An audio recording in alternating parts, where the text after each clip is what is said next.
এই হচ্ছে আজকের এক বালতি কাঁচা, বুঝতে পারলে? শীতরা যখন সবে পড়ছিল, ওই মনে হচ্ছিল এবার সোয়েটারগুলো বার করি। তারপরে যখন বার করলাম মনে হলো দূর, এটা কতদিন আগেকার পুরানো, পরবো না, সবে তো ঠান্ডাটা পড়ছে, একটু পরে নিই কদিন।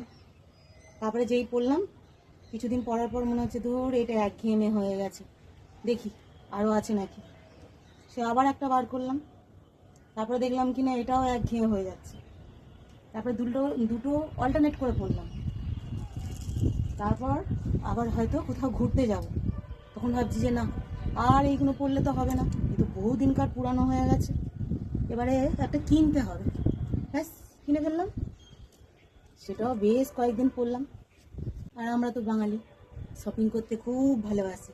আবার লোককে তো বলতে গেলে আরও বেশি করে বলি, আমরা শপিং করতে কি ভালোবাসি। কিন্তু এই শপিংটা করে নিয়ে এসে পরে ঘুরে বেরিয়ে যে কেচে গুছিয়ে তোলে, সেই একমাত্র জানে যে নতুন নতুন জিনিস পরার মজাই আলাদা, তাই না? সেই মজা এখন আমার হচ্ছে, যতই কাচ্ছি শেষ আর হচ্ছে না। আমি কেচে কেচে পেরেশান হয়ে যাচ্ছি, কিন্তু জিনিস শেষ হচ্ছে না।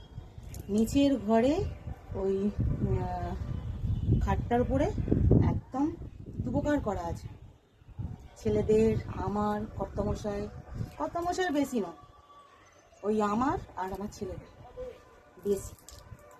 শেষ আর হচ্ছে না জানো। এখন মনে মনে হচ্ছে কি মহাপাপ করে সব বার করে করে পড়েছিলাম জানো, একদম বিরক্ত লাগছে। আজকেই অনেকগুলো সোয়েটার কেচেছি, এখনো পড়ে আছে। আবার ঘুরতে যাওয়ারগুলো তো এসেই তুলে দিয়েছিলাম কেচে। এই হচ্ছে আমাদের ব্যাপার জানো।